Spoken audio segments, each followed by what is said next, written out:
Okay. ಒಬ್ಬೊಬ್ಬರ ಪರವಾಗಿ ಈಗ ರಾಜಕಾರಣಿಗಳು ಕೂಡ ಮಾತನಾಡ್ತಾ ಇದ್ದಾರೆ. ಅವ್ರವ್ರ ಕ್ಷೇತ್ರದವರು, ಅವ್ರ ತಾಲೂಕಿನವರು, ಅವ್ರನ್ನ ಗೆಲ್ಲಿಸಿ ಅಂತ ಎಲ್ಲರೂ ಕೂಡ ಕೇಳ್ಕೊಂಡಿರ್ತಕ್ಕಂಥದ್ದು. ಸೊ ಹಾಗಾಗಿ ಈಗ ಮುಖ್ಯವಾಗಿ ವೇದಿಕೆಯ ಮೇಲೆ ಸುದೀಪ್ ಅವರ ಎಡ ಮತ್ತು ಬಲದಲ್ಲಿ ಇರ್ತಕ್ಕಂಥ ಇಬ್ಬರು ಕಂಟೆಸ್ಟೆಂಟ್ಗಳು ಯಾರು ಅಂದರೆ ಫೈನಲಿಸ್ಟ್ ಯಾರು ಆಗ್ತಾರೆ ಅಂತಕ್ಕಂಥದ್ದೇ ಸದ್ಯದ ಕುತೂಹಲ. ಇವತ್ತು ಮತ್ತು ನಾಳೆಯ ಎಪಿಸೋಡ್ನಲ್ಲೂ ಕೂಡ ಇದಾಗುತ್ತೆ. ಈ ನಡುವೆ ಅಶ್ವಿನಿ ಗೌಡ ಪರ ಕರ್ನಾಟಕ ರಕ್ಷಣಾ ವೇದಿಕೆಯವರು ಕೂಡ ಬ್ಯಾಟ್ ಬೀಸಿದ್ದಾರೆ. 20 ವರ್ಷದಿಂದ ಕನ್ನಡ ನಾಡು ನುಡಿಗಾಗಿ ಅವರು ಹೋರಾಟ ಮಾಡಿದ್ದಾರೆ. ತನ್ನ ಸ್ವಂತ ಪರಿಶ್ರಮದಿಂದ ಈ ಹಂತಕ್ಕೆ ಬಂದಿದ್ದಾರೆ. ಅಶ್ವಿನಿ ಗೌಡ ಬಿಗ್ ಬಾಸ್ ಫೈನಲ್ಗೆ ತಲುಪಿದ್ದಾರೆ.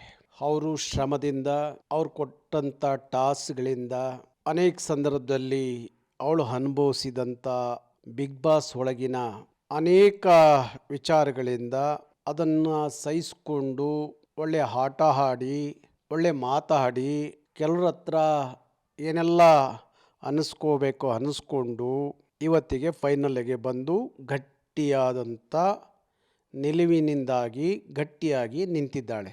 ಬಹುಶಃ ಒಬ್ಬ ಕನ್ನಡದ ಹೋರಾಟಗಾತಿ ಒಬ್ಬಳು ಅಷ್ಟೊಂದು ಸುಲಭ ಅಲ್ಲ. ಬಿಗ್ ಬಾಸ್ ಒಳಗಡೆ ಫೈನಲ್ಗೆ ಬರಲಿಕ್ಕೆ ಅಷ್ಟೊಂದು ಸುಲಭ ಅಲ್ಲ.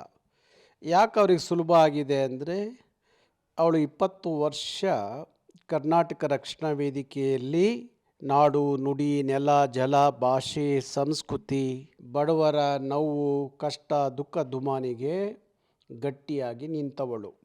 20 ವರ್ಷದ ಬೀದಿಯ ಚಳವಳಿ ಹೋರಾಟಗಳಲ್ಲಿ ಅನೇಕ ಸಂದರ್ಭದಲ್ಲಿ ಕೇಸುಗಳು ಹಾಕಿಸ್ಕೊಂಡು 16 ವರ್ಷ ಕೋರ್ಟ್ ಕಟ್ಟಕಟೆಯಲ್ಲಿ ನಿಂತು ಪೊಲೀಸ್ ಸ್ಟೇಷನ್ ಮೆಟ್ಲುಗಳು ಹತ್ತಿ ಎಲ್ಲ ಥರದ ಅನುಭವಗಳು ಅಶ್ವಿನಿಗೆ ಆಗಿರುವಂಥದ್ದು.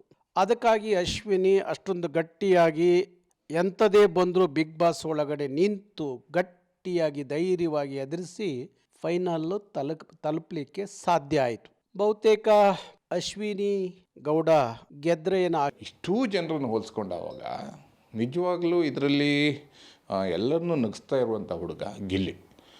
ಬಡವ್ರ ಮನೆ ಹುಡುಗ, ತುಂಬ ಕಷ್ಟದಿಂದ ಬಂದಿದ್ದಾರೆ, ಊಟ ಹುಡ್ಕೊಂಡು ಬಂದಿದ್ದಾರೆ, ಊಟ ಇಲ್ಲದೆ ಬಂದಿದ್ದಾರೆ, ಎಲ್ಲರನ್ನೂ ನಗಿಸುವಂಥ ಕೆಲಸ ಮಾಡ್ತಾ ಇದ್ದಾರೆ. ಯಾವ ಸಂದರ್ಭದಲ್ಲಿ ಯಾರನ್ನು ಬೇಕಾದ್ರೆ ನಗಿಸ್ತಾರೆ. ಅವರಿಗೆ ದ್ವೇಷ ಮಾಡುವಂಥದ್ದು ಮತ್ತು ವಿರೋಧವಾಗಿ ಮಾತಾಡುವಂಥದ್ದೇ ಗೊತ್ತಿಲ್ಲ ಅನಿಸುತ್ತೆ. ಖಂಡಿತವಾಗಲೂ ಗಿಲ್ಲಿ ಗೆಲ್ಲಬೇಕು. ಎಲ್ಲರೂ ನಗುವಿನ ಚಕ್ರವರ್ತಿ, ನಗಿಸುವ ಚಕ್ರವರ್ತಿ ಗಿಲ್ಲಿ ಗೆಲ್ಲಬೇಕು ಅನ್ನುವಂಥದ್ದು ಇಡೀ ಕನ್ನಡಿಗರ ಆಶಯ. ಅದರಲ್ಲಿ ನಂದು ಸಹ